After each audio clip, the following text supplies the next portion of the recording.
আসসালামু আলাইকুম ওরহমতুল্লাহ। দূরের কাছের দেশের প্রবাসীর যারা যেখান থেকে এই মুহূর্তে আমাদের ভিডিওটি প্লে করেছেন, আপনাদেরকে অসংখ্য ধন্যবাদ। প্রিয় দর্শক, আমাদের মাদ্রাসার কচিকাচা কোরআনের পাখিদের দুপুরের মেহমানদারির আয়োজন করেছেন অ্যাডভোকেট বেলাল আনসারি।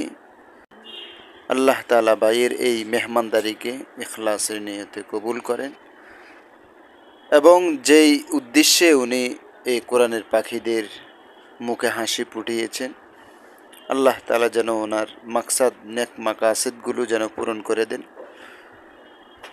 ভাই যেন অসুস্থ, ওনার ফ্যামিলি অসুস্থ, পরিবারের যারা অসুস্থ আছেন প্রত্যেককে সুস্থতার মতো দৌলত দান করেন, সবার হায়াতের মধ্যে সুস্থতার মধ্যে বরকত দান করেন।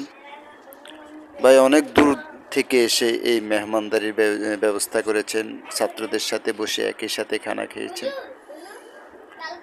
তো কওমি মাদ্রাসাগুলো এভাবে জনগণের অর্থায়নে দান অনুদানে চলে। সকলে আমাদের মাদ্রাসার প্রতি খেয়াল রাখবেন। আসসালামু আলাইকুম।